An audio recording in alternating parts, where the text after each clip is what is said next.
Hello everyone. Before we start, make sure to like and subscribe to the channel, and leave a comment with where you're from and what time you're watching. That way, YouTube will keep showing you stories just like this one.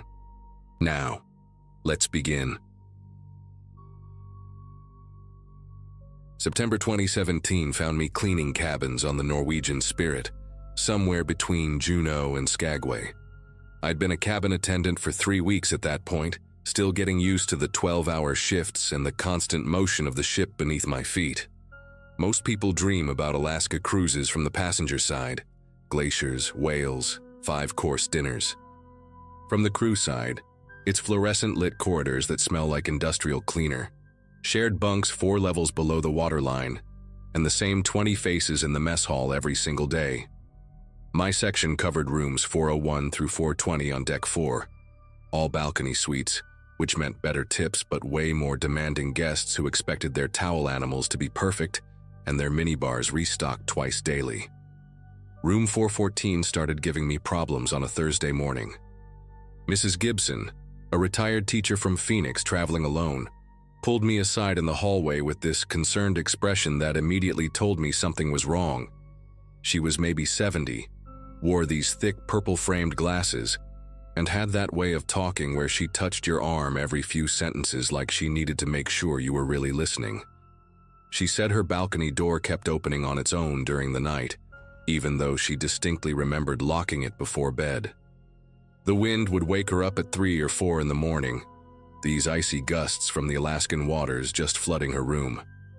I assured her I'd check the lock mechanism, thinking maybe the ship's movement was jostling something loose, or the salt air had corroded the latch. That afternoon, I spent 20 minutes in 414 testing everything. The lock clicked firmly into place, the deadbolt slid smooth as butter, and the balcony door handle had zero give when I yanked on it from outside. I even checked the door frame for warping, ran my fingers along the weather stripping, tested if the ship's vibration could somehow trigger the mechanism. Nothing. Everything functioned perfectly. I left a maintenance request anyway, just to cover myself, and told Mrs. Gibson we'd replace the lock. We hadn't, but sometimes the placebo effect works wonders with anxious passengers. She seemed satisfied, even tipped me an extra 20 for being thorough. I figured that would be the end of it. 2 nights later, Mrs. Gibson was gone. Her cruise ended in Skagway, and the Johnsons from Michigan moved into 414. Harold and Vivian, mid-60s, celebrating their 40th anniversary. They seemed like the type who'd been on dozens of cruises, knew exactly how much to pack, which excursions were worth it, where to find the good coffee on board that wasn't $8 a cup. Harold wore these loud Hawaiian shirts every day, a different pattern, but always featuring parrots or pineapples. Vivian kept her silver hair in this perfect bob that never moved despite the deck winds. They were friendly enough, always asked about my family when I came to clean, remembered I was from Ohio. On their second night, I got a call from Harold at 6 a.m., right when I was starting my shift. The balcony door was wide open again, but that wasn't the worst part. Harold said they'd both woken up around 2 a.m. to this smell, like wet dog mixed with something metallic, he described it. Vivian thought maybe a seal or sea lion had somehow gotten onto their balcony, which would have been impossible at our cruising speed, but passengers always have wild theories. The smell lasted maybe 10 minutes, then vanished completely, but they couldn't get back to sleep after that. Harold mentioned feeling watched, said Vivian kept checking the bathroom and closet. They were both pretty shaken, and these weren't the type to spook easily. I promised to have maintenance do a deep inspection while they were at breakfast, even though I knew they'd find nothing, just like before. My supervisor, Craig, was getting annoyed with the repeated complaints about 414. He was this former Navy guy from Texas, treated the cruise ship like a military operation, everything by the book. He suggested maybe I wasn't locking the door properly during cleaning, which pissed me off, because I'd been doing this job long enough to know how to secure a damn door.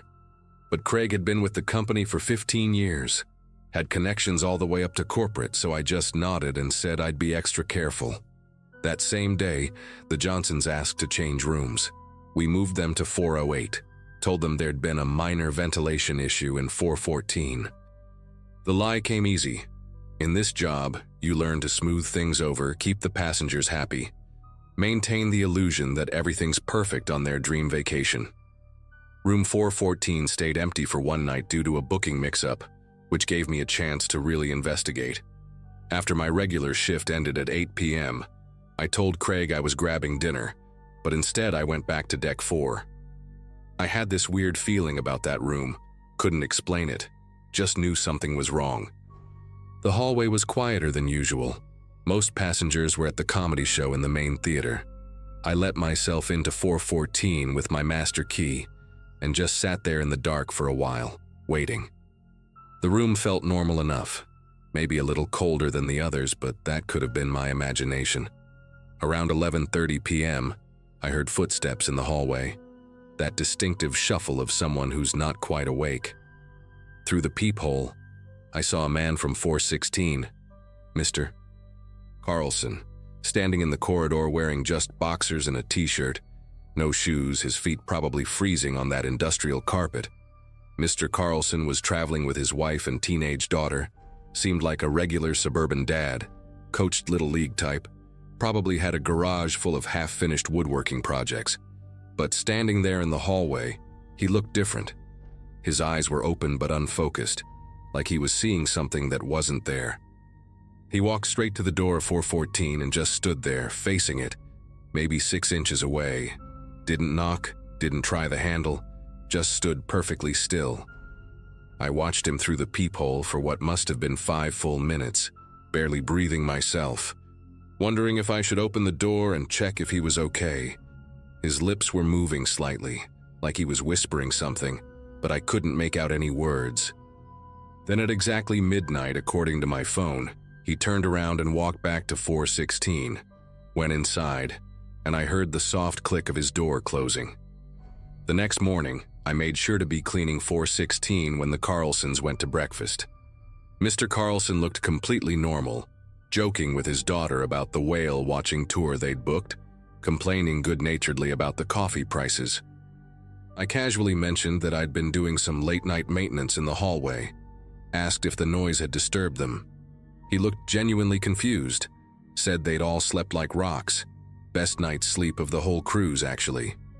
His wife confirmed it, said the motion of the ship usually kept her up, but last night she was out cold from 10 to 7. Their daughter, maybe 15 with braces and that awkward teenage posture, was buried in her phone but mumbled agreement. None of them had any memory of Mr. Carlson leaving the room. That's when I started keeping a log. Every night after my shift, I'd spend my break in the supply closet near 414, watching through the crack in the door.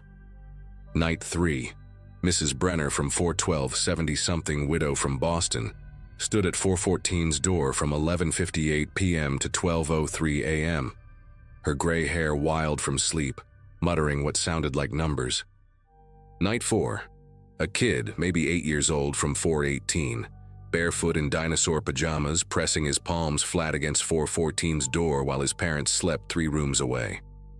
Night 5, 2 different people, Mr. Carlson again, and a woman from 410 I hadn't met yet, standing on either side of 414's door like guards, both swaying slightly with the ship's movement. Every single time they'd show up just before midnight, do their strange ritual, then return to their rooms with no memory of it the next day. I finally worked up the nerve to check 414's history in the ship's database. Had to bribe Danny from IT with a bottle of whiskey I'd been saving, but he got me access to the incident reports. Turns out 3 years earlier, a passenger named Eugene Whitfield had been found dead in 414. 62 years old, traveling alone, discovered by housekeeping after he missed 2 days of meals. The official cause was listed as a heart attack, but the notes mentioned he'd been found on the balcony at noon, despite having died around midnight according to the coroner's estimate. His body was in a kneeling position, facing the ocean, arms stretched out like he was reaching for something. The crew member who found him said the smell was unbearable, not just death but something else, something chemical. Security footage from that night showed nothing unusual. Eugene entering his room at 10 p.m. and never leaving. But here's what made my skin prickle. They found scratch marks on the inside of the balcony door, deep gouges in the wood like he'd been trying to claw his way back inside. I should have reported everything to Craig, should have insisted they close 414 permanently, or at least investigate properly. But cruise lines don't work that way. Every empty room is lost revenue. Every incident is potential bad publicity. Plus, who'd believe me? Passengers sleepwalking to a specific door at midnight sounded insane even to me. Instead, I started leaving 414's balcony door slightly open before midnight. Just a crack, barely noticeable. My theory was maybe Eugene's spirit or energy or whatever you want to call it was trapped, trying to get back in, using other passengers as conduits. The strange thing was, it actually worked. The sleepwalking stopped immediately. No more midnight visitors, no more complaints about the smell or feeling watched. The room still felt wrong to me, heavy somehow, but at least people weren't being drawn to it anymore. I finished my contract 2 months later and never went back to cruise work. Got a job at a Marriott in Columbus, boring as hell, but at least the rooms stay where they're supposed to. Sometimes I Google the Norwegian Spirit, check cruise forums to see if anyone mentions room 414. Found one post from last year, a woman complaining that her balcony door wouldn't stay closed, kept finding it open every morning despite locking it multiple times. The cruise line responded with some corporate nonsense about investigating the matter, ensuring passenger comfort, the usual script. But I know what's really happening. Every night at midnight, something in that room needs to get out, needs to reach the ocean, needs to complete whatever Eugene was trying to do in his final moments. And some poor cabin attendant is probably discovering what I discovered, making the same choice I made, leaving that door cracked open and hoping nobody asks too many questions. I still dream about it sometimes. That hallway, those sleepwalking passengers, their blank eyes and shuffling feet. In the dreams, I'm the one standing at 414's door at midnight, my hand reaching for the handle, my mouth moving in silent words I can't understand. I always wake up right before the door opens, drenched in sweat, checking my phone to make sure it's not midnight. Part of me wonders if Eugene had the same dreams before his trip, if something called him to that specific room, that specific fate. But mostly I try not to think about it. Some doors, I've learned, are meant to stay open, even when every instinct tells you to lock them tight and throw away the key.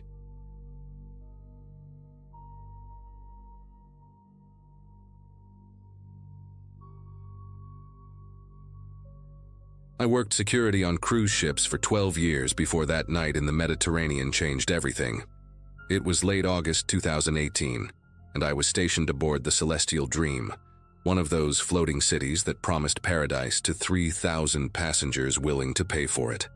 My shift ran from midnight to 8 in the morning, monitoring the endless maze of corridors and decks through 36 different camera feeds. Most nights, I'd see nothing more exciting than drunk passengers stumbling back to their cabins or the occasional couple sneaking into the pool after hours. That particular night started like any other. Me, a thermos of black coffee, and the soft glow of monitors in the security office tucked away on Deck 3.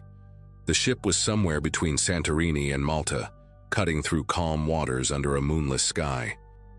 I remember the exact time because I'd just logged it in my report, 2:47 a.m., when I first noticed her on camera 14, the one covering the portside promenade on Deck 7. She was wearing this flowing white sundress that caught my attention immediately, not because it was unusual, but because of how she moved in it. The woman kept pulling at the hem, wrapping her arms around herself, then unwrapping them, looking behind her every few steps like she expected someone to materialize from the shadows. Her hair, this distinctive auburn color that looked almost burgundy under the deck lights, whipped around her face in the sea breeze. I zoomed in slightly, following protocol to assess if a passenger might need assistance.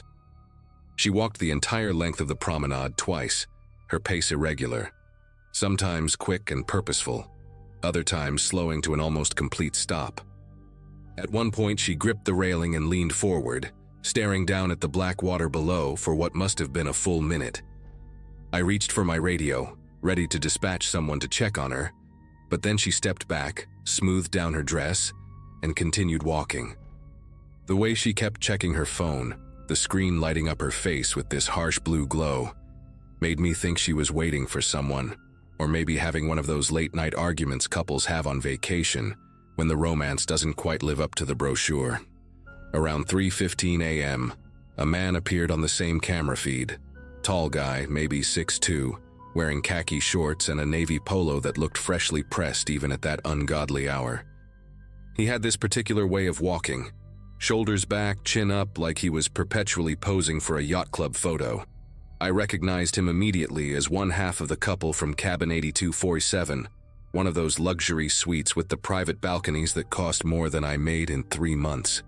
They'd been on board since Barcelona, always ate at the captain's table, tipped the staff generously, the kind of passengers crew members remember because they never complain and always smile.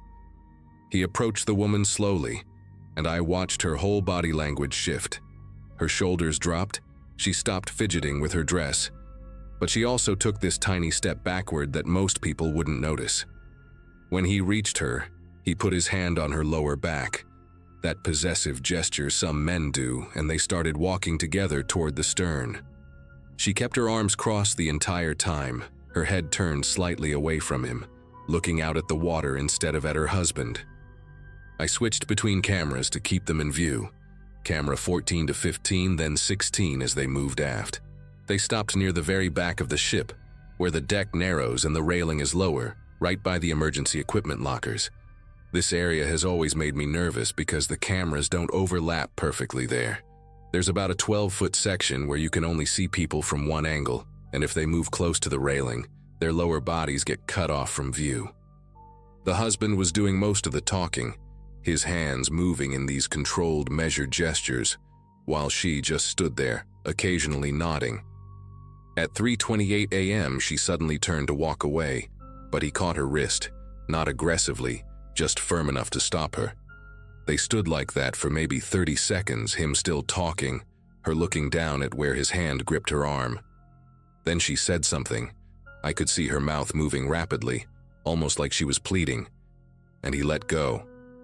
She immediately walked out of frame, heading toward the port side, and he followed about 10 feet behind.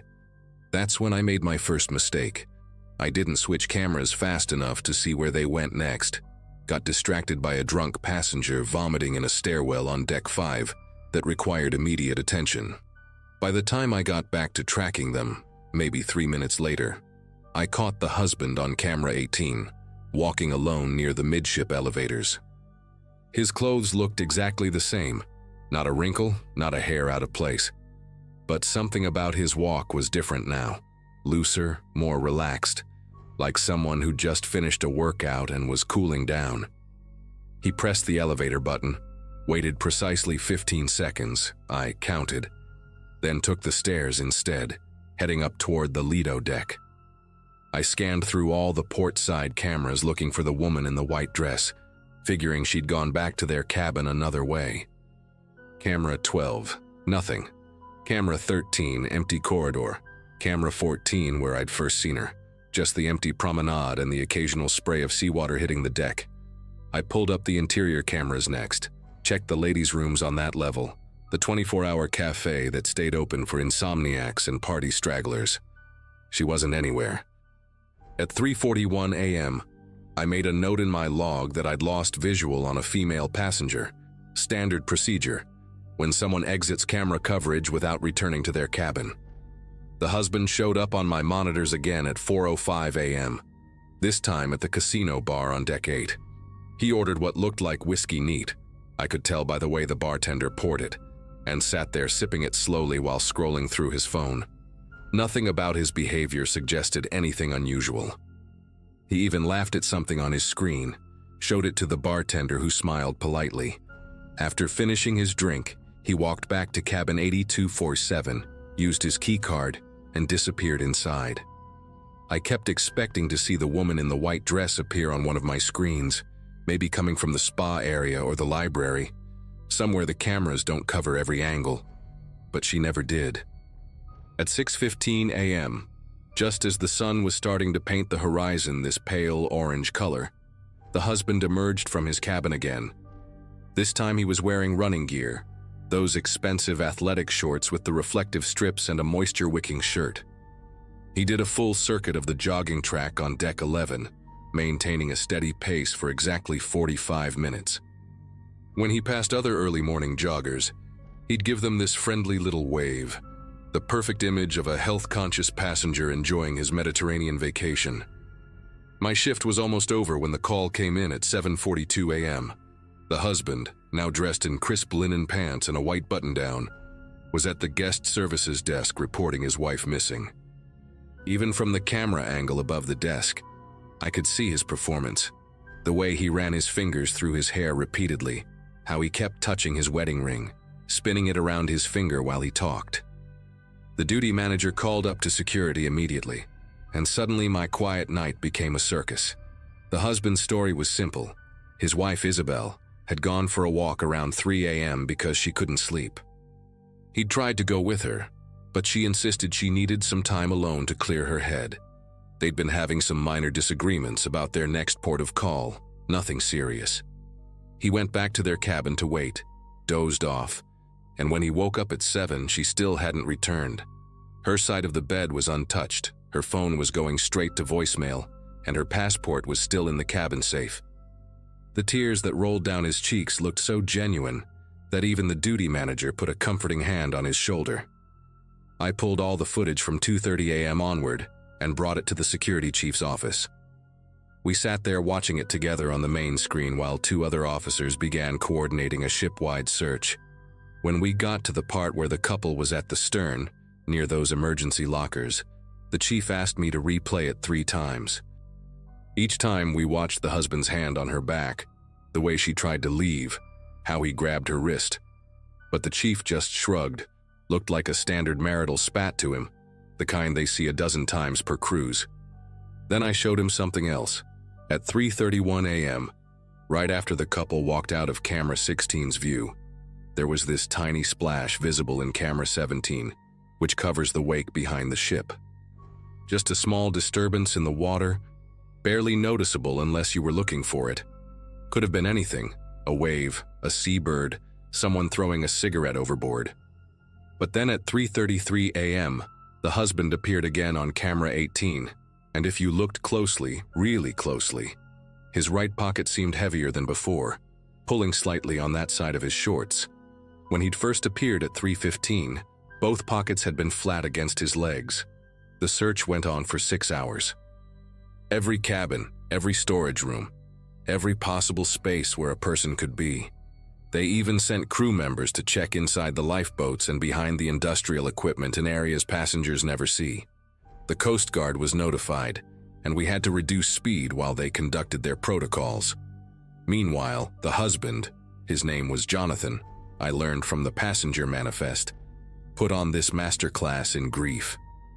He helped with the search, knocked on doors with the crew, called out Isabel's name until his voice went hoarse.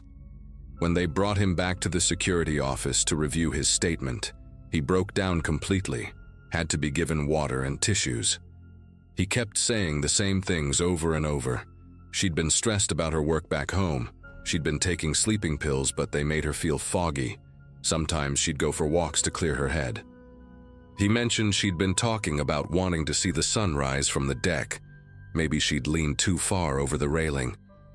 The way he delivered each line, with these perfectly timed pauses and voice cracks, reminded me of my brother who did community theater. Technically perfect, but somehow rehearsed.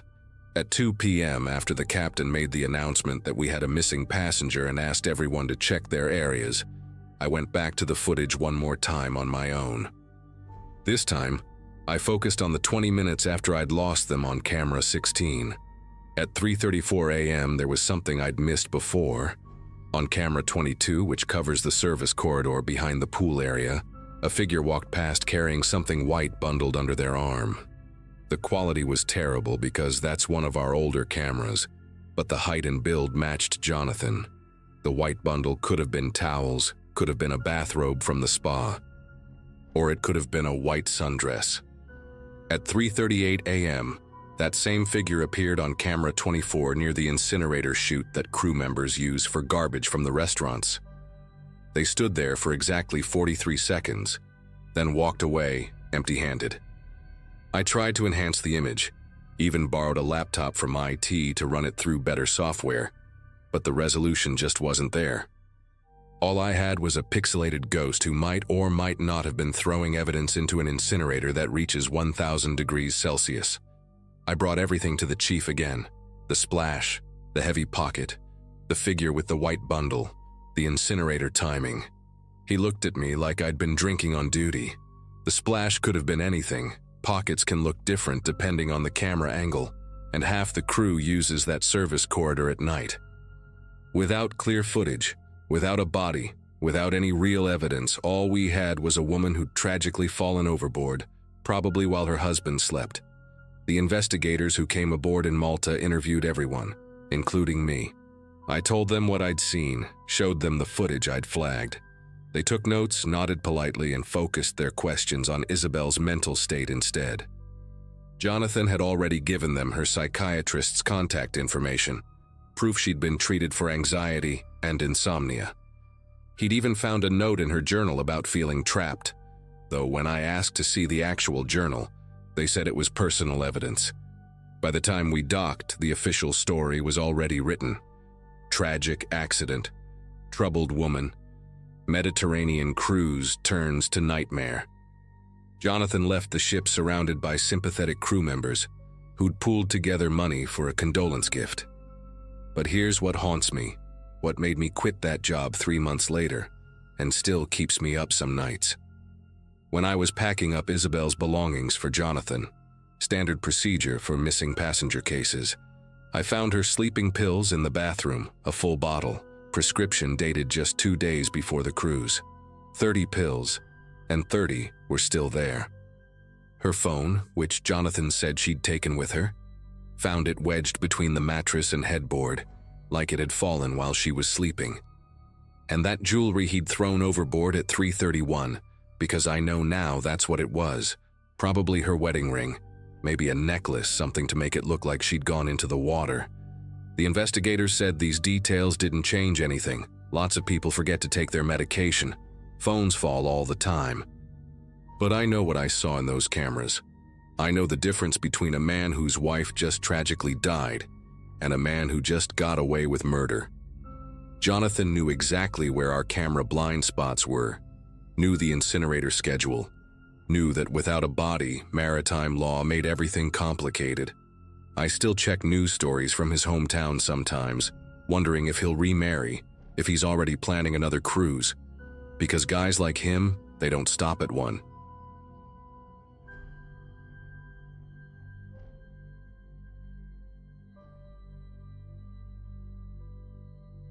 The Atlantic was eerily calm that April night in 2022, when everything I thought I knew about maritime safety came crashing down around me. I was working as a junior communications officer aboard the Meridian Star, one of those massive repositioning cruises that ferry passengers from Florida to Europe when the season changes.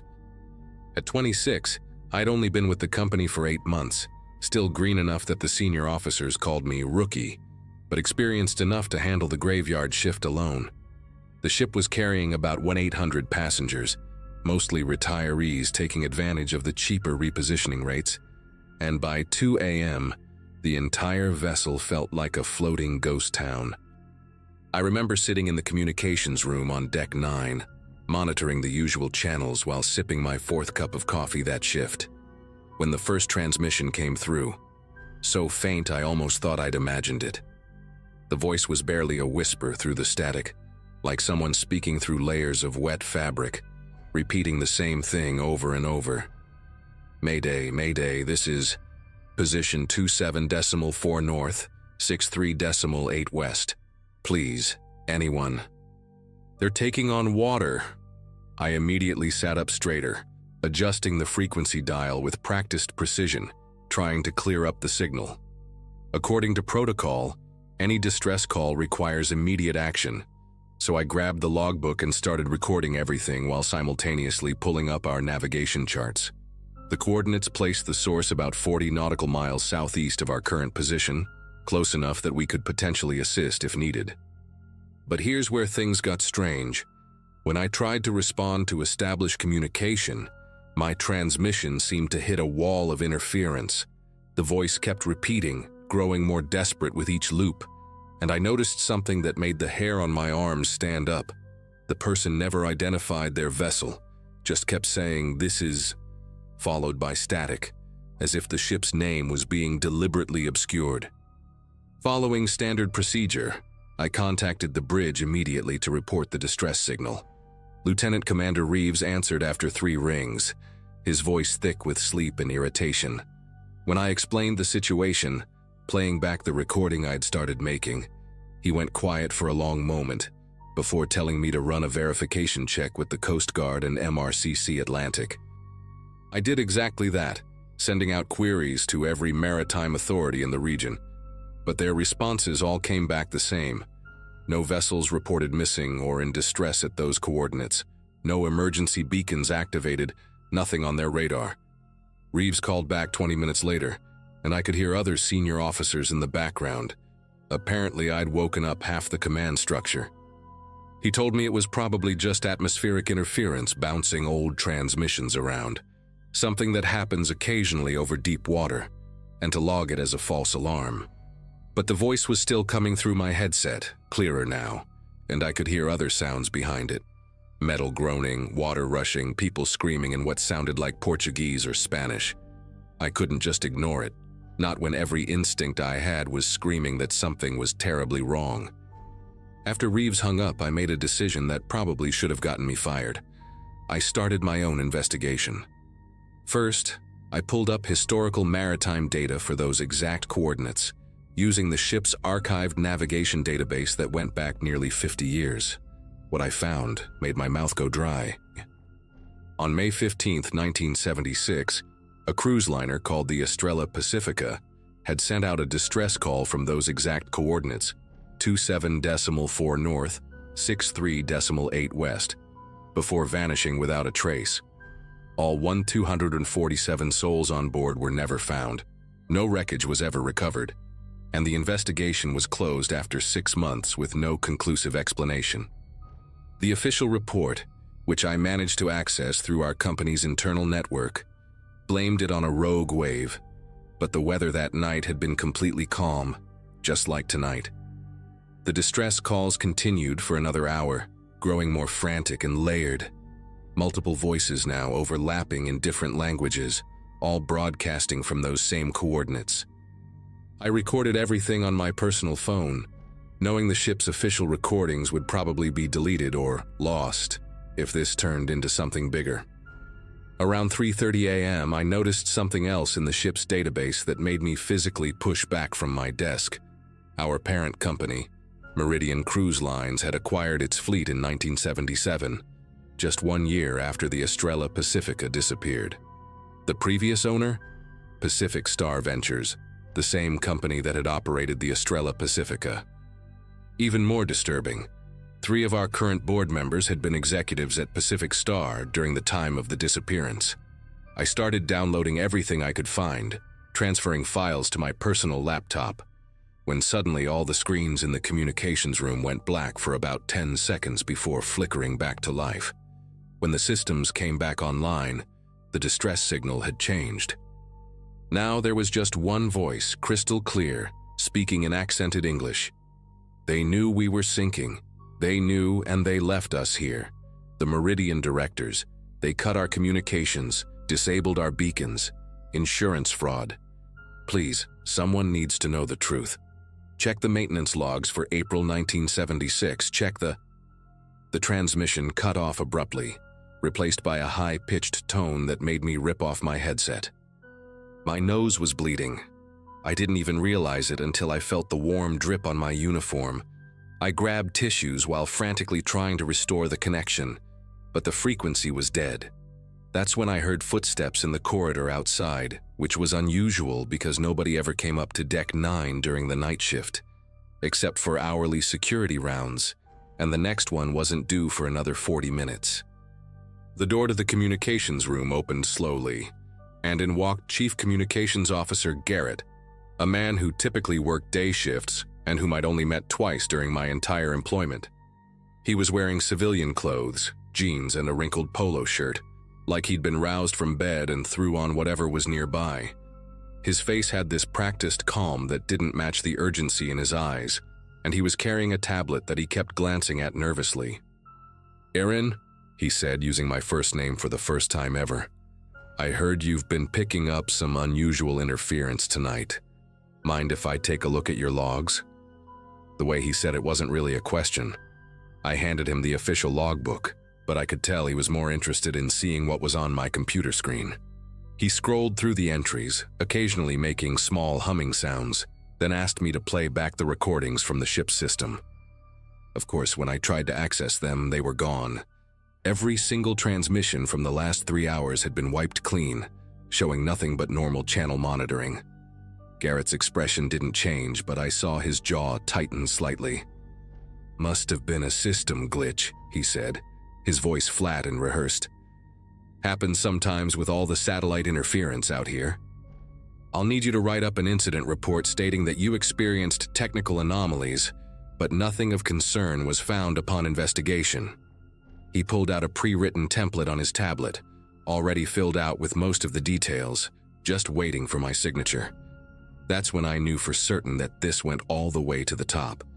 They'd been monitoring my access to the database, watching me discover the connections, and now they were here to clean it up. I signed the report. What else could I do? But I made sure to take a photo of it with my phone when Garrett looked away for a second. He collected the official logbook, told me to take the rest of the night off, and suggested I might enjoy working on one of our Mediterranean routes after this crossing. Maybe take some vacation time. Think about my future with the company. I left the communications room knowing they'd be watching me now, but I couldn't let it go. Not with those voices still echoing in my head. Not with 247 people who never got justice. Over the next 2 days, I acted completely normal during my shifts, but at night, I used the passenger Wi-Fi on my personal laptop to research everything I could about the Estrella Pacifica.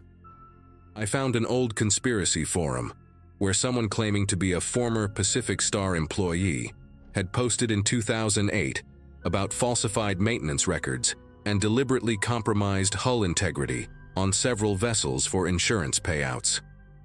The post mentioned that the Estrella Pacifica was supposed to develop a controlled leak that would force an evacuation near a busy shipping lane, but something went catastrophically wrong. The user disappeared after 3 posts, their account deleted, but other users had screenshot everything. I also found obituaries for 2 other Pacific Star executives from 1976 who died in separate accidents within weeks of the Estrella Pacifica disaster. Both had been vocal about investigating discrepancies in the company's fleet maintenance.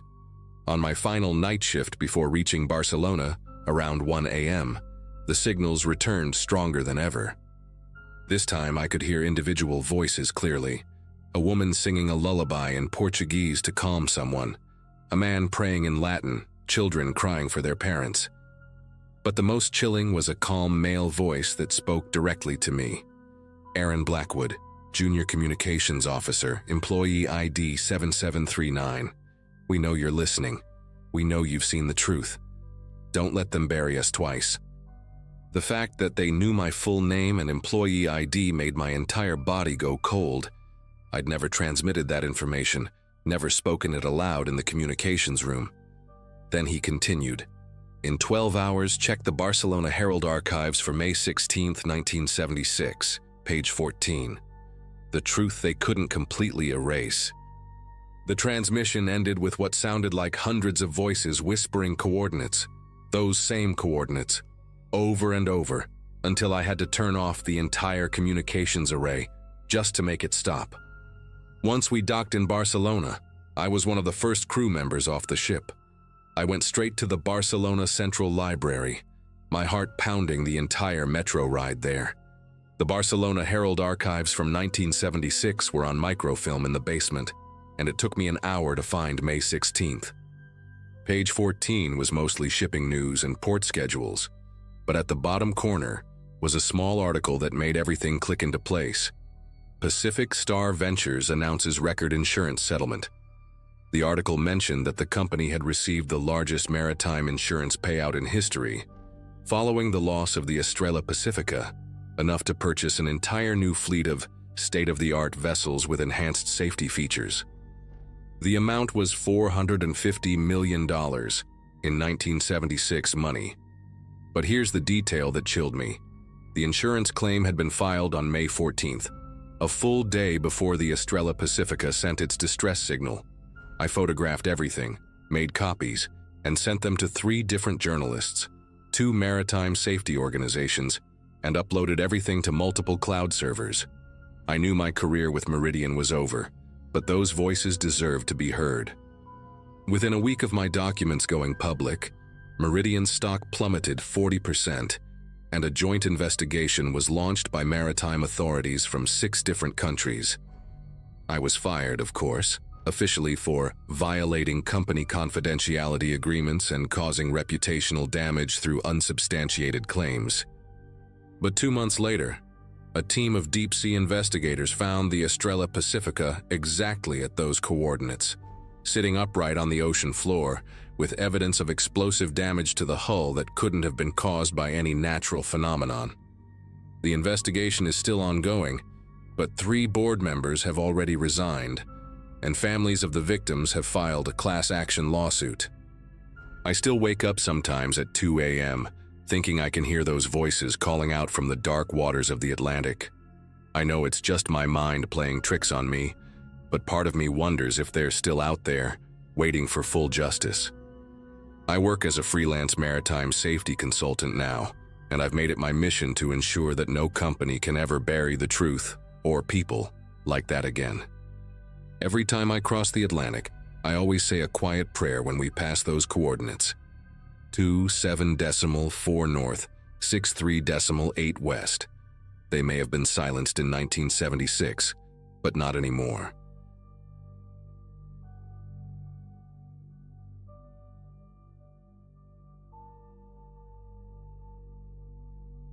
The Caribbean Princess wasn't my first choice for a vacation, but after my divorce was finalized in October 2023, my sister Nancy convinced me I needed to get away from everything. I was 34, working as a dental hygienist in Denver, and honestly just wanted to spend a week where nobody knew my story, or asked how I was holding up. The ship was massive, one of those floating cities with 7 restaurants, 3 pools, and enough activities to keep you busy 24 hours a day if you wanted. I'd been on board for 3 days when everything went sideways during what should have been the highlight of the trip. This sunset cocktail party they threw on the Lido deck every Wednesday. The brochure called it Golden Hour Celebration, and they'd been hyping it up since we left port in Miami. I remember exactly what I was wearing that evening. This ridiculous tropical print dress Nancy had bought me as a joke, with these bright yellow pineapples all over it. The party started around 6:30, and by 7, the deck was packed with probably 200 people, everyone holding these orange and pink drinks that came with little paper umbrellas and chunks of fresh mango on the rim. The sun was starting to dip toward the horizon, painting everything in these deep amber tones that made even strangers look like old friends. I was standing near the portside railing with this couple from Canada, the Andersons, who'd been at my dinner table the night before. We were laughing about how Mrs. Anderson's husband kept trying to convince her to enter the hairy chest contest when we heard this sound. Not quite a scream, more like a sharp intake of breath from about 50 people all at once. Everyone near the starboard railing was pointing and shouting, and I saw this 20-something guy in a backwards baseball cap climbing up on one of those white metal benches to get a better view. The music, some generic steel drum version of Margaritaville, kept playing for another 10 seconds before somebody finally cut it. That's when I heard the actual words people were yelling. "Man in the water! Someone went over! Stop the ship!" I pushed through the crowd, still holding my drink like an idiot, until I could see past the wall of backs pressed against the railing. There, in the churning wake maybe 40 feet behind us, was a person. Just a dark shape, really, arms flailing, getting smaller every second as the ship continued moving at full speed. The water around them was this sickening mix of white foam and deep blue, and I could see their head disappearing and reappearing between the waves our massive hull was creating. My first instinct was to throw something, a life preserver, anything. But when I looked around, all those safety rings that are usually hanging every 20 feet were somehow missing from their hooks. This woman next to me, wearing these huge cat-eye sunglasses even though the sun was almost down, was recording everything on her phone, holding it steady with both hands while tears streamed down her face. "We have to do something," she kept saying. But nobody moved. The crew members who'd been serving drinks 30 seconds earlier had vanished. I watched that person in the water for maybe another minute, the longest minute I've ever experienced, before they simply weren't there anymore. The spot where they'd been was just empty ocean, getting darker as the sun continued its descent like nothing had happened. The next 20 minutes were chaos. People were screaming at any crew member they could find, demanding the captain stop the ship, reverse course, call the Coast Guard, something. This older man with a thick Brooklyn accent grabbed a young server by the shoulders and just kept repeating, "There's a person back there, a human being." But the staff all had the same response. They needed to verify the incident through proper channels. They couldn't act on passenger reports alone. Protocol had to be followed. I watched 3 different people pull out their phones to call 911, only to remember we were in international waters with no cell service. The woman who'd been recording, whose name I learned was Bethany, was showing her video to anyone who would look, practically shoving her phone in crew members' faces. The footage was clear as day. You could see the person go over the railing during some kind of struggle or commotion near the bar, though the crowd had blocked most of the actual fall. By the time security showed up, maybe 30 minutes after it happened, they acted like we were all drunk or hysterical. The head of security, this enormous bald guy with arms like ham hocks and a name tag that said Chief Walker, announced that no incident had been reported through official channels. When about 40 of us started shouting at once, he held up his hand and said they'd review the ship's CCTV footage, but that passengers needed to return to their cabins or evening activities immediately. The party area was being closed for maintenance. I watched them herd everyone toward the exits while 2 crew members started folding up the bar and stacking chairs like they were closing a restaurant after a normal night. Bethany was standing her ground, still trying to show Chief Walker her video, when he finally took her phone, watched about 3 seconds and handed it back, saying he'd need her to file a formal report in the security office on deck 2. I went with Bethany to the security office because honestly, I didn't trust them not to do something to her if she went alone. The office was this windowless room behind the casino, reeking of cigarette smoke, even though smoking was supposedly banned indoors. We sat in these uncomfortable plastic chairs for an hour before anyone would talk to us. When someone finally came, a different security officer with acne scars and nervous eyes who wouldn't give his name, he had Bethany fill out this form that was clearly designed for reporting lost jewelry or noise complaints, not someone going overboard. She had to write the incident in a tiny box marked "Nature of Complaint." While she wrote, I noticed the officer kept glancing at this mounted camera in the corner of the room, the red recording light blinking steadily. Bethany tried to show him the video again, and this time he actually watched the whole thing, his face going pale when you could clearly see the person hitting the water. He said he'd need to make a copy for their investigation, and asked for her room number so they could return her phone later. That was the first red flag I should have paid attention to. Why would they need to keep her phone to make a copy? But Bethany was exhausted and frustrated, and she just wanted someone to take this seriously, so she handed it over. The officer gave her a receipt on this flimsy piece of paper that looked like something from a grocery store, promised someone from senior staff would follow up within 24 hours, and ushered us out. When we got back to the main promenade, it was like stepping into an alternate universe. The nightly show was starting in the theater, people were laughing at the comedy club, and the casino was packed with seniors feeding dollar bills into slot machines. I heard 2 crew members near the photo shop talking in hushed voices, and I distinctly caught the words "standard procedure" and "Miami office," but they stopped the second they saw me looking. The next morning, I knocked on Bethany's cabin door around 8. She answered, looking like she hadn't slept at all, still wearing the same clothes from the night before. Her phone had been returned, slid under her door at 3 a.m. according to the timestamp on the envelope. But when she opened her photo gallery to show me, her face went white. Every single video and photo from the previous day was gone. Not just the incident footage, but everything. The sunset pics she'd taken earlier, selfies from dinner, random shots of towel animals the steward had made. In their place were her photos from the previous days, but October 11th just didn't exist in her phone anymore. She showed me her recently deleted folder. Empty. She checked her cloud backup. The auto sync had mysteriously been turned off sometime during the night. When she went to her phone settings, the last backup was showing as October 10th at 11:47 p.m., even though she distinctly remembered checking Instagram in bed after midnight. We went straight back to the security office, but this time they had 2 large men in suits waiting outside who said the office was closed for administrative processing until further notice. Bethany started raising her voice, demanding to speak to Chief Walker, asking what they'd done to her phone. One of the suits, wearing mirrored sunglasses indoors like some movie villain, stepped forward and suggested in this very calm, very threatening tone that she might want to consider her safety and the safety of other passengers before making unsubstantiated accusations that could cause unnecessary panic. When I tried to intervene, saying I was a witness too, he turned those mirror lenses toward me and asked for my cabin number and full name. The way he wrote it down in this little leather notebook, taking his time with each letter, made my chest tight with fear.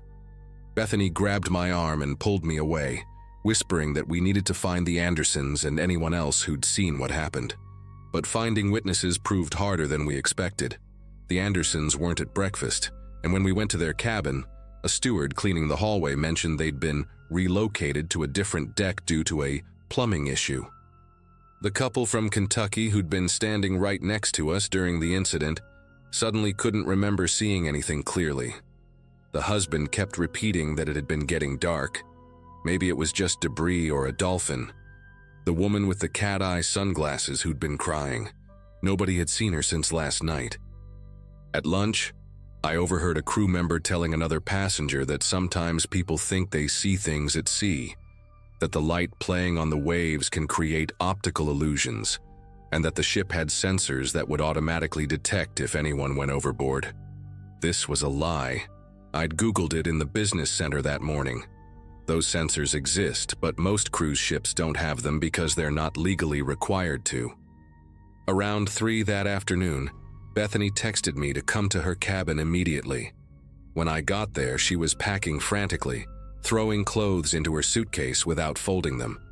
She'd just gotten off the phone with her husband back home. She'd managed to call him from the ship's satellite phone at $8 a minute.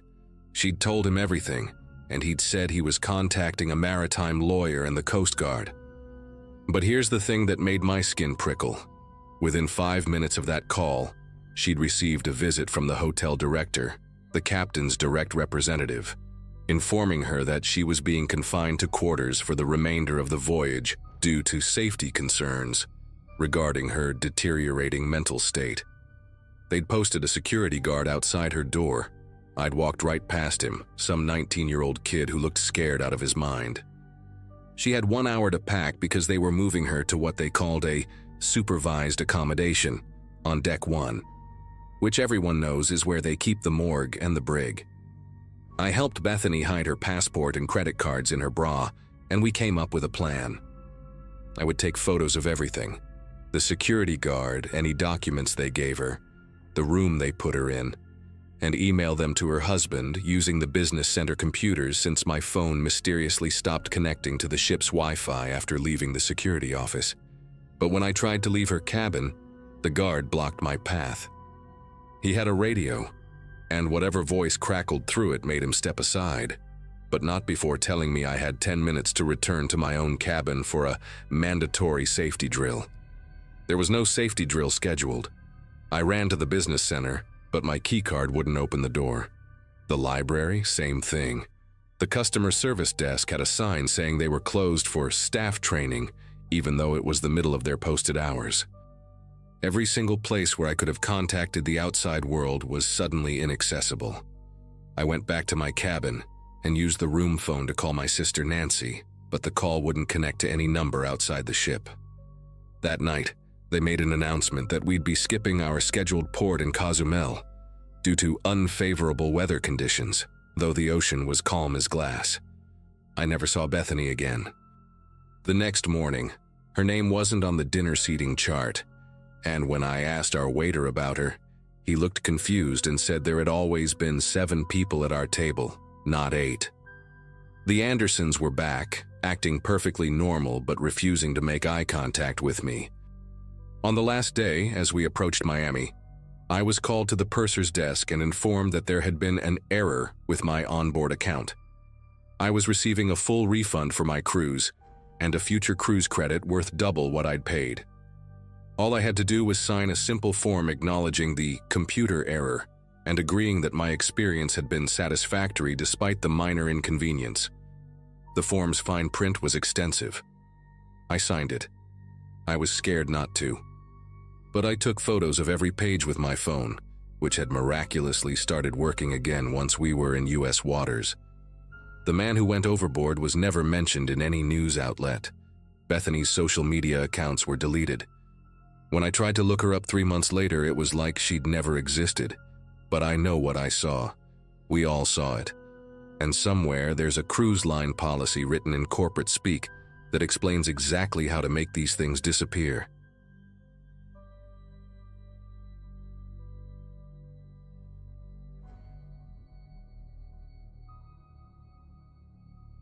The adults-only quiet pool on Deck 14 of the Pacific Voyager was supposed to be the easiest lifeguard assignment on the entire ship. That's what my supervisor told me when I got hired in early 2015, fresh out of getting my advanced water safety certification in Nevada. Most cruise passengers who chose that particular pool were in their 60s and 70s, preferring the peaceful atmosphere over the chaotic main pools below. They'd float on expensive inflatable loungers, sip their mojitos, and read paperback novels under the retractable glass canopy that kept the ocean breeze from disturbing their relaxation. I was 24 then, needed the money to pay off student loans, and figured watching retirees paddle around for 4 months at sea would be a decent way to save up while seeing parts of the Pacific I'd only dreamed about. My shift ran from noon to 8 p.m. every day, and for the first 2 weeks of that particular voyage in June, everything followed the same predictable pattern. Mrs. Fitzgerald would arrive at exactly 12:30 with her needlepoint, always choosing the same cushioned chair near the shallow end. Mr. and Mrs. Huang would claim their spot under the largest umbrella, where they'd play cards until dinner. A gentleman everyone called Professor Jim would swim precisely 40 laps, counting each one out loud in this raspy whisper that carried across the water. The pool had a capacity of maybe 50 people, but rarely saw more than 20 at a time, and most days I'd spend more time adjusting umbrellas and fetching extra towels than actually watching for any real emergencies. Things started getting weird on a Wednesday afternoon when I noticed this woman I'd never seen before hanging around the pool area. She wore oversized sunglasses and a wide-brimmed hat that covered most of her face. But what caught my attention wasn't her appearance. It was how she kept walking past the pool without ever getting in. She'd circle the deck maybe 3 or 4 times an hour, always slowing down near the storage room where we kept the pool chemicals and emergency equipment.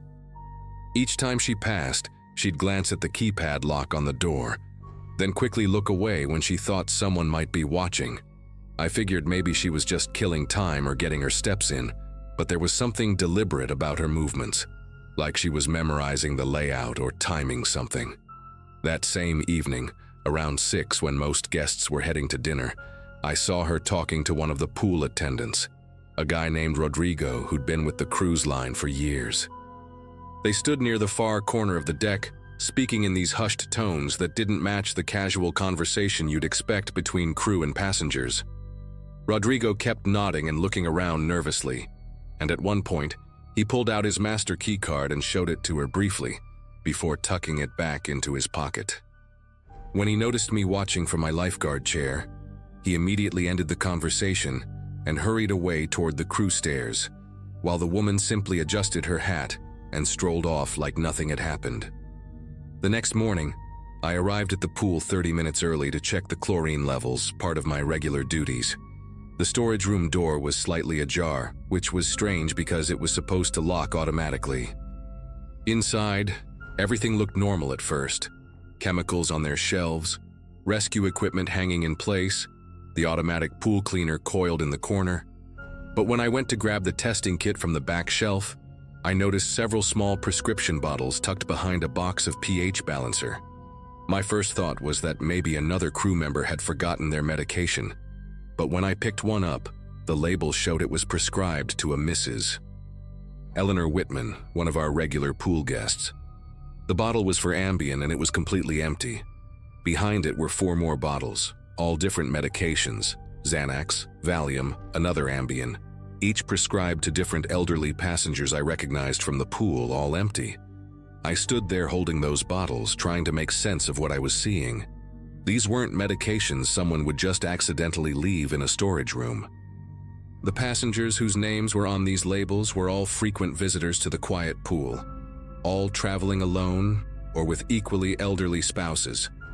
Mrs. Whitman specifically had mentioned to me just 2 days ago that she'd been feeling unusually drowsy lately, attributing it to seasickness even though the waters had been calm. The pieces started forming a picture I didn't want to see. Someone was collecting these medications, but for what purpose? My mind raced through possibilities, each one more disturbing than the last. Were they selling them, using them to sedate passengers? I carefully photographed each bottle with my phone before placing them back exactly where I'd found them, then locked the storage room and tried to act normal for the rest of my shift. That afternoon, I couldn't focus on anything except those bottles. Every elderly passenger at the pool suddenly seemed vulnerable, potential victims of whatever scheme was happening. Around 3 o'clock, I noticed Mrs. Whitman arrive for her usual swim, moving slower than normal, her eyes glazed and unfocused. She stumbled slightly getting into the pool and I had to steady her. "Thank you, dear," she said, her words slightly slurred. "I don't know what's wrong with me lately. Yesterday I woke up and my pearl necklace was on the nightstand instead of in the safe where I always put it. Must be getting forgetful." That detail sent a chill through me. Someone wasn't just stealing medications, they were using them to incapacitate passengers and access their rooms. The woman in the hat appeared again around 4, this time with a man I'd never seen before, tall and thin with acne scars across his cheeks. They sat at a table pretending to read magazines, but their eyes tracked every elderly guest who entered or left the pool area. I decided to follow Mrs. Whitman when she left at 5:30, keeping a safe distance as she made her way to the elevator. She pressed the button for Deck 9, where the premium cabins were located, and I watched the numbers climb before taking the stairs down. By the time I reached her floor, she was already at her door, struggling with her key card. A housekeeping cart sat abandoned in the hallway about 3 doors down, which was odd since housekeeping usually finished this deck by early afternoon. I pretended to check my phone while watching Mrs. Whitman finally get her door open and disappear inside. Less than a minute later, a housekeeper emerged from a supply closet near the abandoned cart, except she wasn't wearing the standard uniform quite right. The name tag was pinned too high, the shoes were wrong, and when she turned, I recognized her immediately. It was the woman from the pool, without her hat and sunglasses, pushing the cart directly toward Mrs. Whitman's room. My instinct was to confront her right there, but I knew I needed more proof than just suspicion. Instead, I ducked into an alcove near the ice machine and called security from my phone, whispering that I'd seen someone suspicious impersonating housekeeping on Deck 9. While waiting for them to arrive, I watched the fake housekeeper knock on Mrs. Whitman's door. When the elderly woman answered, I could hear the imposter's voice, unnaturally sweet and clear. "Housekeeping, ma'am. Just need to check your bathroom ventilation. There's been a problem with the system." Mrs. Whitman, still in her drowsy state, let her in without question. My heart pounded as I counted the seconds, knowing that security's response time on a ship this size could be 5 to 10 minutes. After about 3 minutes, the woman emerged, pushing her cart quickly toward the service elevator. I managed to snap a photo of her face just as the security officer rounded the corner. But by then, she'd already disappeared into the elevator, and the officer seemed more annoyed than concerned when I tried to explain what I'd witnessed. The security officer, a burly man with a thick Boston accent named Frank, listened to my story with barely concealed skepticism. He knocked on Mrs. Whitman's door to check on her, and she answered, seemingly fine but confused about why security was there. "Everything's perfectly all right," she assured us, though I noticed her jewelry box was open on the dresser behind her, and she kept touching her bare neck where her pearls usually hung. Frank asked if anything was missing, but Mrs. Whitman just laughed in that foggy way and said she'd probably misplaced them somewhere. After Frank left, dismissing the whole thing as a misunderstanding, I went back to my cabin and started documenting everything. The photos of the medicine bottles, the woman's face, the timeline of events. Around midnight, unable to sleep, I decided to go back to the pool deck to check if anyone was accessing the storage room after hours. The deck was supposed to be closed, but as I approached, I could see a thin beam of light coming from under the storage room door. I crept closer, hearing muffled voices from inside, at least 3 different people. Through a crack in the door, I could see Rodrigo, the woman from earlier, and the scarred man, plus 2 others I didn't recognize. They were sorting through prescription bottles, transferring pills into unmarked containers. The scarred man was counting cash, and I heard him mention cabin numbers and tomorrow's targets. "The Brennans in 9047, they'll be at the captain's dinner," he said. "And that widow in 9012, she takes her evening swim at 7 like clockwork." My phone was recording everything through the crack when suddenly someone grabbed my shoulder from behind. It was another accomplice I hadn't seen, a woman with bleached blonde hair and cold gray eyes. Before I could react or scream, she pressed something against my neck, a syringe, and whispered, "Should have minded your own business, pool boy." The last thing I remember was the deck spinning and my phone clattering across the floor as everything went dark. I woke up in the ship's medical center 12 hours later with the worst headache of my life, and the chief security officer, the captain, and 2 FBI agents standing around my bed. Turns out, my phone had uploaded everything to the cloud before I passed out, and my roommate, a bartender named Kevin, had reported me missing when I didn't show up for my morning shift. Security finally took it seriously and found me unconscious on the pool deck. The syndicate, because that's what it was, an organized crime ring that had been operating on cruise ships for months, had cleared out by then, but they'd left enough evidence behind in their rush to escape. 7 crew members and 3 passengers were eventually arrested at the next port. They'd been targeting elderly passengers on multiple cruise lines, stealing hundreds of thousands in cash and valuables. Mrs. Whitman's pearls alone were worth $40,000. The woman who drugged me got 15 years, and I had to testify via video link 6 months later. The cruise line offered me a settlement to keep quiet about their security failures, which I took. It paid off my student loans and then some. I never went back to lifeguarding after that summer. These days, I work at a bank in Nevada, and I still can't look at a swimming pool without remembering that thin beam of light under the door.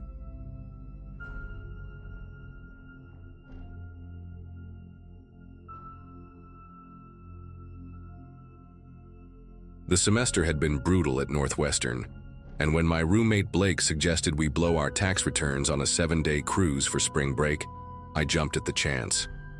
It was March 2016, and the 6 of us, Blake, Megan, Josh, Samantha, Carlos, and myself, had pooled our money for adjoining cabins on the Atlantic Jewel, this massive ship that looked more like a floating city than anything that should reasonably exist on water. I was 21, studying journalism, always the one taking notes about everything, documenting our adventures with this old film camera my grandfather had given me. We'd been at sea for 2 days already, somewhere between Charleston and Bermuda, when everything started to unravel. The ship had 4,000 passengers, 14 decks, and more restaurants than our entire college town. But it was what happened on Deck 9, in the narrow hallway between the spa and the library, that turned our vacation into something I still can't fully comprehend. Something that makes me question whether cruise lines are hiding more than just their casino odds. I first noticed Amber. That wasn't her real name, but that's what the crew called her because of this striking amber pendant she always wore during the mandatory safety drill on day 1. She stood out because she was alone, maybe early 30s, with these thick reading glasses and a stack of books that she clutched like precious cargo, while everyone else was taking selfies in their life vests. She had this habit of writing constantly in a leather journal, sitting in the same corner booth of the breakfast buffet every morning at exactly 6:45 before the crowds arrived. I knew this because I'm an early riser, always have been since high school when I worked at my dad's bakery, and I'd grab coffee while watching the sunrise from the observation deck. Amber would nod at me each morning, this small acknowledgement between two people who understood that the best part of any day happens before most people open their eyes.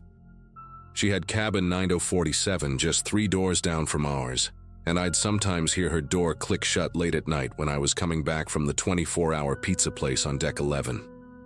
On Wednesday morning, our 3rd day at sea, Amber wasn't at her usual booth. The amber pendant sat on her table next to an untouched cup of tea that had long gone cold. Her journal open to a page covered in what looked like ship deck blueprints she'd sketched herself. I remembered thinking she must have gone to the bathroom, maybe felt seasick. The waves had been rough the night before, these 12-foot swells that made the chandelier in the main atrium swing like a hypnotist's watch. But when I came back an hour later with Blake and Megan for a proper breakfast, everything was still there, untouched. The busboy, this kid named Tommy from the Philippines who always remembered everyone's coffee order, was standing near the table looking confused. He told us she never left her stuff like that she treated that journal like it contained state secrets, always tucked it under her arm even when she went to refill her orange juice. By lunch, her things had been cleared away, and when we asked the restaurant manager about it, he just shrugged and said she probably went on one of the shore excursions, even though we weren't scheduled to dock until the next morning. That afternoon, Carlos and I decided to check on her. We figured maybe she was sick, needed someone to bring her some of those seasickness bags from the medical center. When we got to cabin 9047, the door was slightly open, this narrow gap that showed only darkness inside. The housekeeping cart was parked outside, but no staff anywhere, which was weird because they always worked in pairs on this ship, some kind of safety protocol they'd mentioned during orientation. I knocked, called out asking if everything was okay, and when no one answered, I pushed the door open wider. The cabin was pristine, bed made with those fancy towel animals the crew created every day.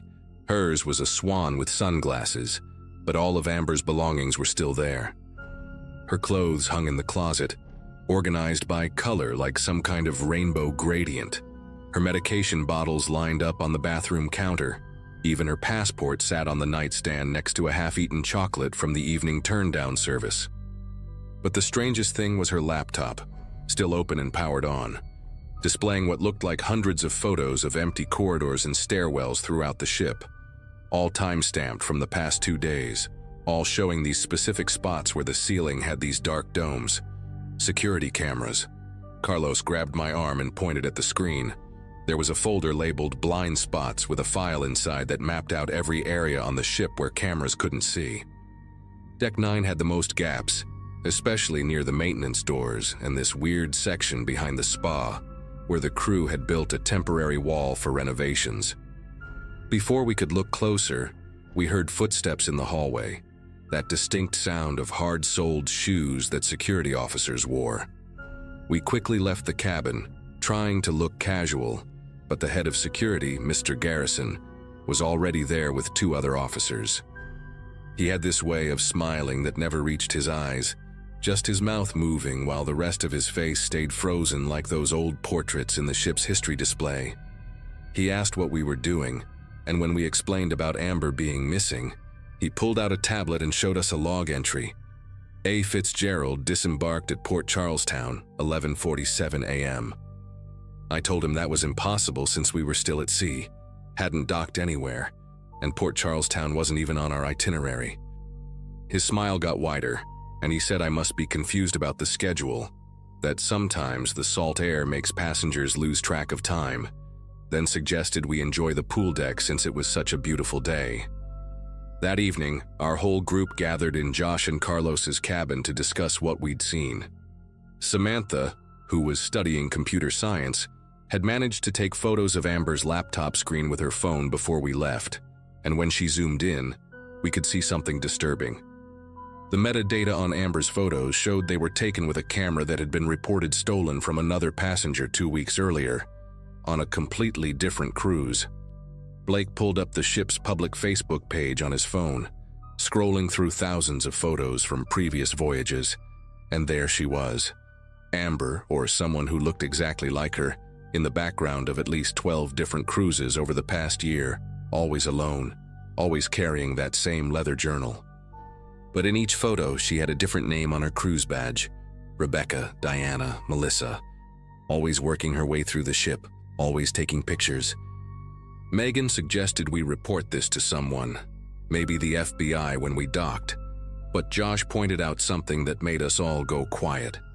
In 3 of those photos, there were news articles in the comments about passengers who had gone missing on those exact cruises, always solo travelers, always supposedly disembarked at ports the ships never actually visited.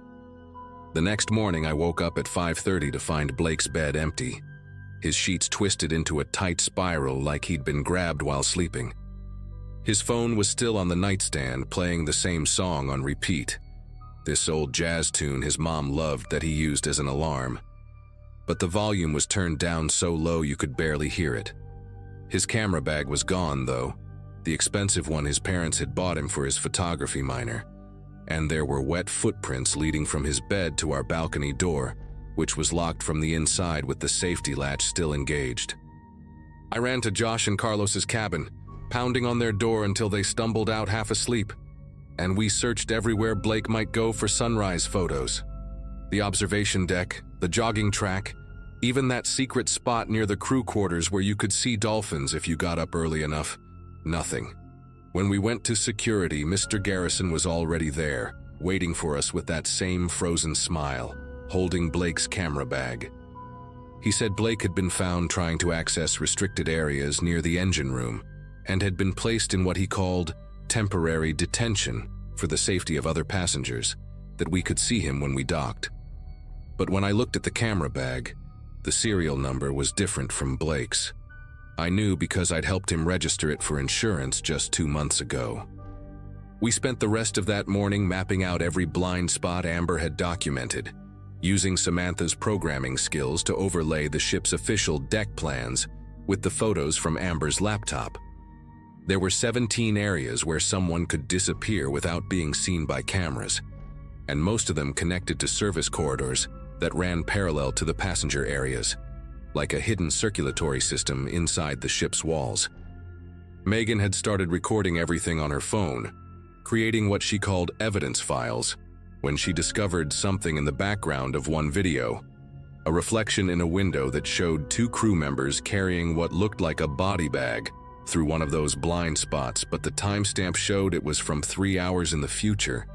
We realized her phone's clock had somehow been changed, or the ship's internal time system was being manipulated. Carlos wanted to confront the captain directly, but Josh stopped him, showing us something he'd found in the ship's terms and conditions that we'd all agreed to when we booked. A clause stating that in international waters, the cruise line had full authority over passenger detention and could relocate passengers to alternative accommodations for safety violations without prior notice or consent. That afternoon, we decided to test something.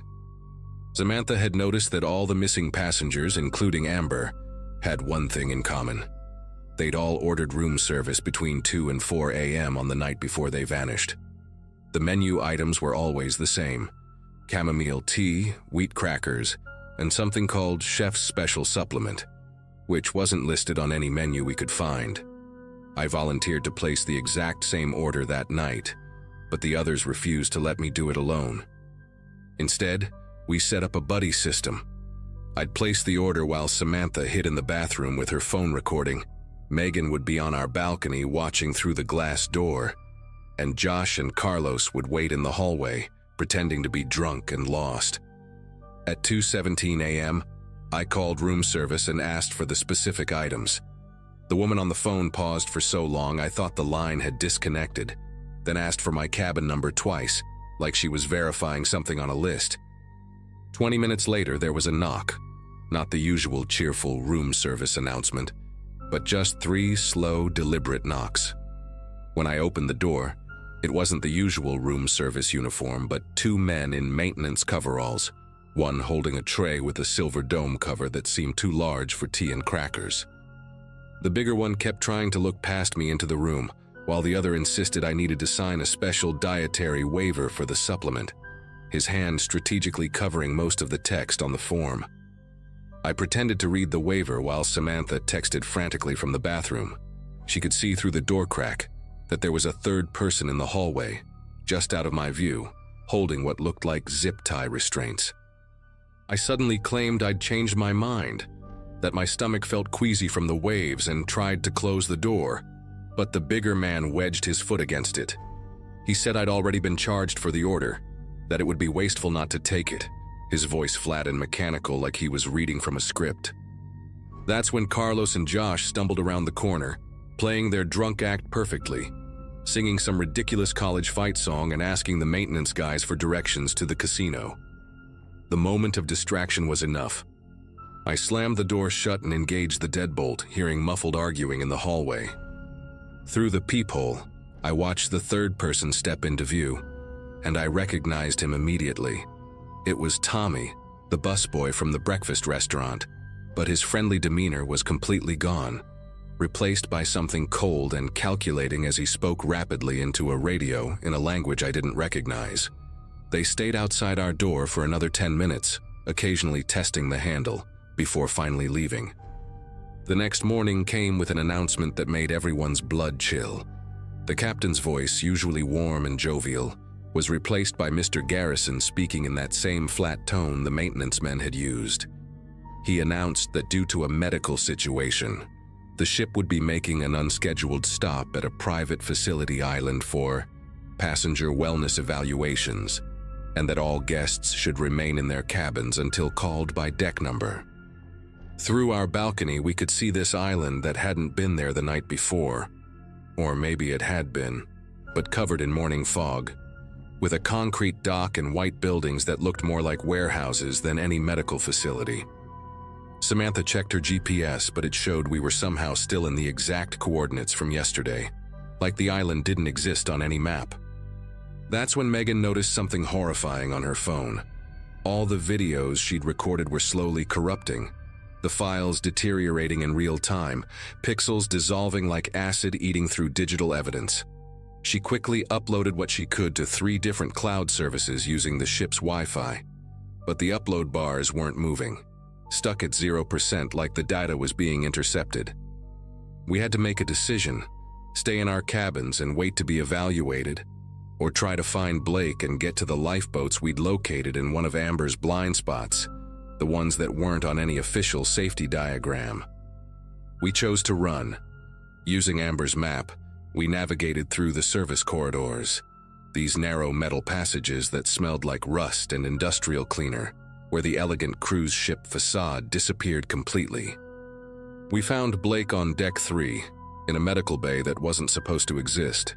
It wasn't on any deck plan, strapped to a gurney with an IV drip of something clear that made his pupils look like pinpoints.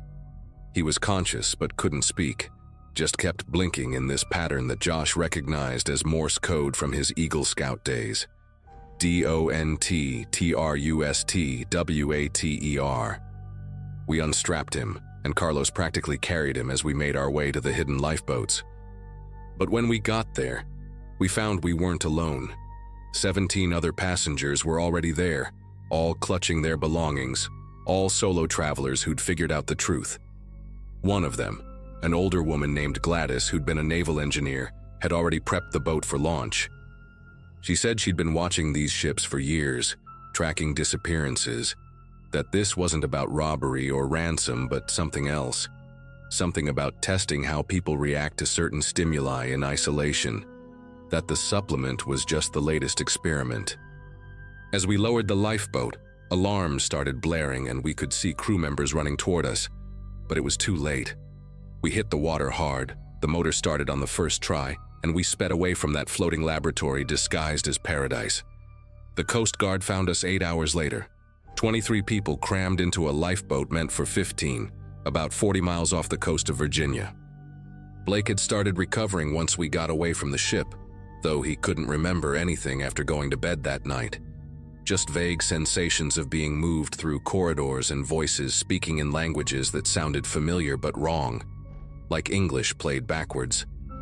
When we told the Coast Guard officers about the Atlantic Jewel and showed them what little evidence we had left, some corrupted videos, Samantha's screenshots, our testimonies, they exchanged these looks that told us this wasn't the first time they'd heard this story.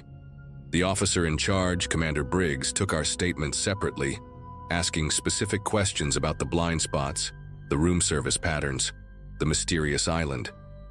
He told us off the record that there had been similar reports from 6 different cruise lines over the past 3 years, always the same pattern, but by the time authorities investigated, the ship's logs showed nothing unusual. Passengers listed as disembarked had their credit cards used at ports days later, and any physical evidence had mysteriously vanished. The Atlantic Jewel, according to their records, had reported us as medical evacuations due to a severe norovirus outbreak, complete with fabricated medical records and witness statements from passengers we'd never met. We never found out what happened to Amber, if that was even her real name, or if she was another investigator who got too close to the truth. The cruise line offered us full refunds and free cruises for life if we signed NDAs, which our lawyers told us were so ironclad that even mentioning the company's name publicly could result in lawsuits that would destroy us financially. We didn't sign. Instead, we started a website documenting cruise disappearances, using pseudonyms and being careful never to name specific companies, but providing enough details that other potential victims could recognize the patterns. Blake never fully recovered his memory of that night, but sometimes he'll smell something, always industrial cleaner mixed with salt air, and have panic attacks. Samantha managed to recover one video from a cached file on her phone, just 12 seconds of footage showing that reflection in the window, and she spent the past 8 years trying to enhance it, convinced there's something in those pixels that will explain everything. The Atlantic Jewel still operates, though under a different name now, and every few months we get emails from people who've read our site, saying they recognize the signs and got off at the next port. That's the only victory we have, knowing that maybe we've helped some people avoid whatever was supposed to happen in those blind spots, in those hidden medical bays, on islands that don't exist on any map.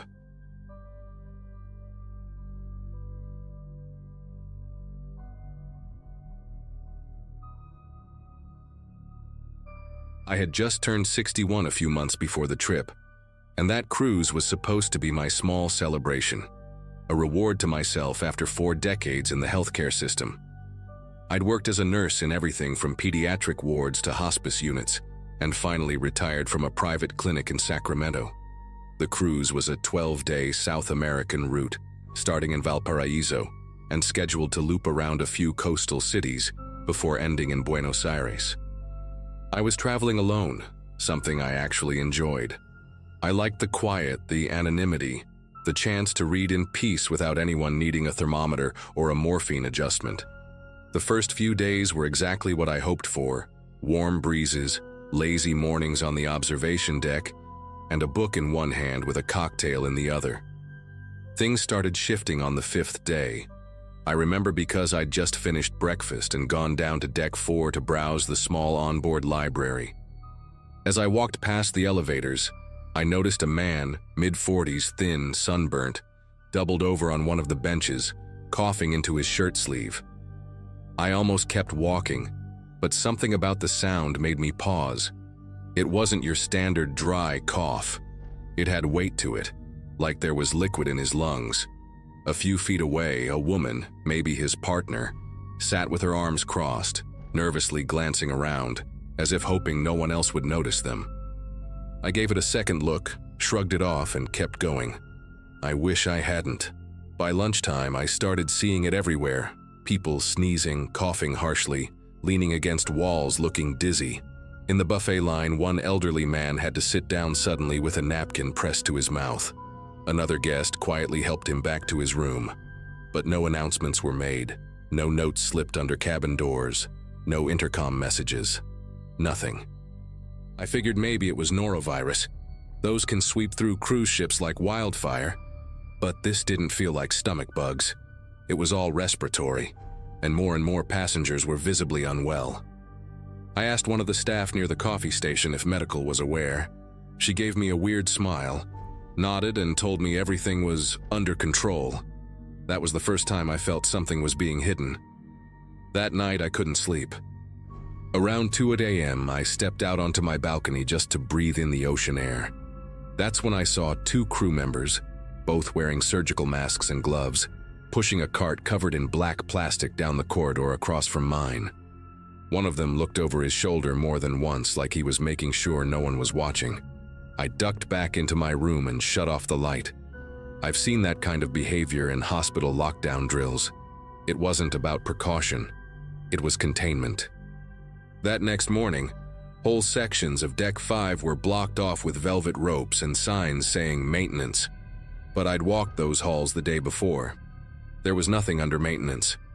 I decided to speak with someone at the front desk, not to make a scene, just to ask directly if there was an outbreak on board. The woman behind the counter had that cruise line polish to her. Smile practiced, voice smooth. When I asked if there had been a spike in illness, she didn't flinch. She told me the captain was aware, and that the crew was taking proactive steps to ensure the health and safety of all guests. No mention of what the illness was, no mention of quarantine procedures, and absolutely no effort to even pretend it wasn't happening. I asked if the doctor was available. She said he was very busy at the moment, but rest assured, he's been briefed. That phrase, been briefed, didn't sit right with me. I wasn't looking for military jargon. I wanted a medical answer. I spent the afternoon trying not to obsess. I watched some movies in the little theater, read on the pool deck, even attended a trivia game. But the coughing kept following me. Every room I entered, someone had that same deep, hacking sound, like they were coughing from the bottom of their ribs. By dinner, the staff started wearing masks too. That's when I knew they weren't expecting this to blow over. I asked my waiter, a young guy named Mateo who had served me twice already, if he knew what was going on. His eyes darted toward the hallway before he whispered, "They told us not to say anything, but the doctor's been seeing over 40 people a day." That confirmed it. Whatever was spreading was real, and it was bad. The next morning, I noticed we were still at sea, way past the point we were supposed to dock in Montevideo. No announcement, no explanation, just floating. I asked a woman at breakfast if she'd heard anything. She hadn't. Later that afternoon, I went up to the fitness center to walk a bit, and the windows gave a good view of the ocean.